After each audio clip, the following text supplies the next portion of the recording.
Have you ever wondered what happens when the laws of nature are broken? What kind of monster is born when things that should never mix suddenly come together? Can a simple chicken's egg hold a nightmare inside it? To understand the basiliscus, we must first look at how it begins. It is not born like a normal snake, hatching from a leathery egg in a warm nest of leaves. No, its story starts in the dark, damp corners of a barn or a hidden cave. The old scroll calls it the Aurum Galine Incubatum Abufo. That is a fancy way of saying a chicken's egg that has been sat upon by a toad. Imagine a cold, bumpy toad finding an abandoned hen's egg. Instead of eating it, the toad sits on it. It warms the egg with its cold, warty belly. Days pass in the darkness. Inside that shell, something strange is happening. The yolk doesn't turn into a fluffy yellow chick. It twists and changes. It grows scales instead of feathers. It grows a tail instead of wings. The magic of this birth is dark and heavy. When the shell finally cracks, it doesn't break with a happy chirp. It breaks with a hiss. Out slithers a creature that is half bird in its soul, but fully serpent in its body. This is the spawn of the egg and the toad. It is a creature born from a mistake, and because of that, it hates the world of the living. It is small at first, but inside its tiny body, the dreadful coil is waiting to grow. It is a baby monster that nature never intended to exist, and that is why it is so terrifying. How do you fight something that cannot be hurt? What happens when a brave knight swings his sharpest sword and it shatters like glass? Does this creature wear armor made of steel, or is its skin just that tough? As the basilisk grows, it becomes massive. The document tells us it measures up to 18 meters. That is 18 meters long. Imagine a snake longer than a school bus, longer than a house, winding its way through the forest. But it is not just the size that makes it a king. It is the skin. The illustration shows us scales that are iron hue. This means they are the color of dark, greenish-gray metal. These aren't just normal snake scales that feel like dry fingernails. These scales are thick, heavy, and overlapping plates. They are proof against blade. If you were to touch them, though you should never get that close, they would feel cold and hard, like a shield. A sword striking the basilisk would not cut the skin. It would cling and clang, bouncing off harmlessly. The physiology of this armor is amazing. Each scale is like a little shield protecting the soft body underneath. The creature moves with a loud scraping sound, like heavy chains being dragged over stone. This noise is the first warning that the king of serpents is near. Its body is a living fortress. It does not need to hide in the grass like a garden snake. It glides out in the open, confident and terrifying, knowing that nothing made of metal can pierce its hide. It is a tank made of muscle and scale, unstoppable and unbreakable. Is it rude to stare? In the world of humans, yes, but in the world of the basilisk, staring is a weapon. What if looking into someone's eyes didn't just make you uncomfortable, but actually stopped your heart? What power hides behind those yellow slits? The most dangerous part of the basilisk is not its size or its scales. It is the oculus aureus, the golden eye. Look at the drawing of the eye in the corner of the scroll. It is bright yellow with a sharp black slit in the center. It looks like a jewel, beautiful and shiny, but this beauty is a trap.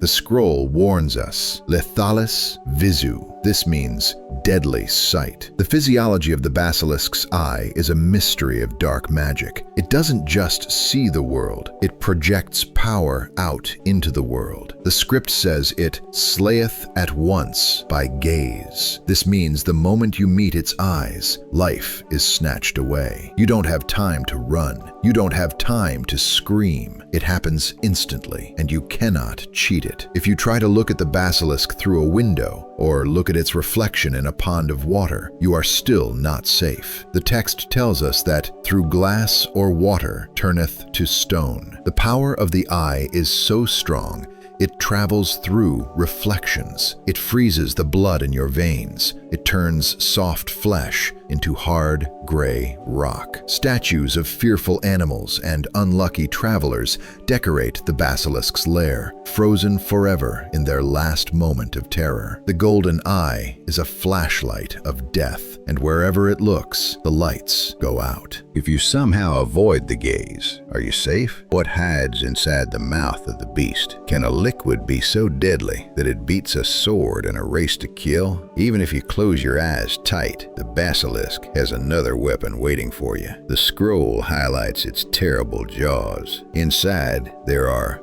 fangs, hollow, venomous. A hollow fang is like a needle at the doctor's office, but much sharper and much scarier. These teeth are designed for one thing: to inject poison deep into the body. The venom of the basilisk is legendary. The writing describes it as beating death swifter than any sword. Think about how fast a sword swings. Whoosh! It takes less than a second. The basilisk's venom is even faster. The moment the fang scratches the skin, the poison rushes into the blood. It doesn't act slowly like a spider bite where you get sick for days. This venom shuts down the body instantly. The physiology here is terrifyingly efficient. The venom likely travels up the weapon of anyone foolish enough to stab it, poisoning the hand that holds the spear. It is a liquid death that burns and destroys. The drawing also shows a claw, sharp and curved, about 30 centimeters long. This creature is built to destroy. Every inch of it, from the tip of its snout to the end of its tail, is a biological machine designed for killing. It doesn't hunt for food, it hunts to rule. Its bite is the final period at the end of a sentence. Who rules the dark forests when the sun goes down? Why do the birds stop singing and the wolves stop howling? What does it feel like when the king of serpents enters the clearing? The scroll names it Serpens Rex Mortifera. Rex means king. The basilisk is not just a monster. It is royalty among beasts, but it is a lonely king. Because of its deadly eyes and toxic breath, nothing can live near it. Where the basilisk slides, the grass turns brown and dies. The trees lose their leaves. The birds fall from the sky if they fly too close. This creates a reign of dread. Imagine walking through a forest that is completely silent. No crickets, no rustling mice, just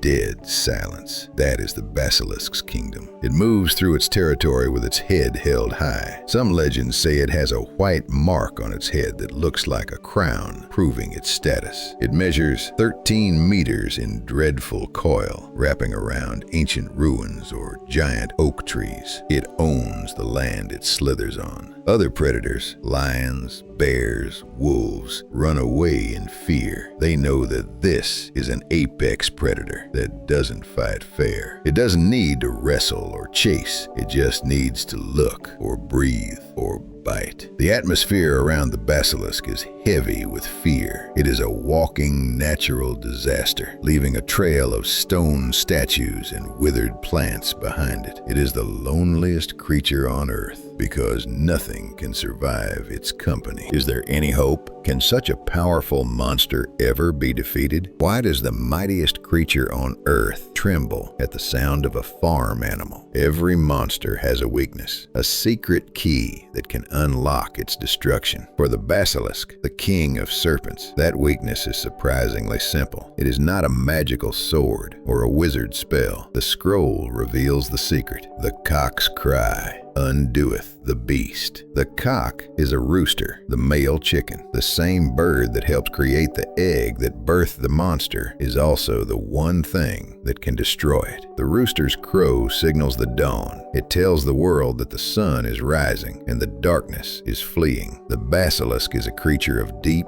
unnatural darkness. It cannot stand the purity of the morning song, for dawn breaketh its reign of dread. When the rooster crows cock-a-doodle-doo, the sound waves hit the basilisk like a physical blow. It causes the monster terrible pain. It drives the beast into convulsions. The physiology that makes it so strong, its connection to the unnatural dark magic, shatters when it hears the sound of the new day. It is a poetic end. The king of death is defeated by the herald of life. If you ever find yourself facing the green scales and the golden eye, Pray for the sunrise. Pray for the rooster to sing, for only the song of the morning can turn this nightmare back into dust.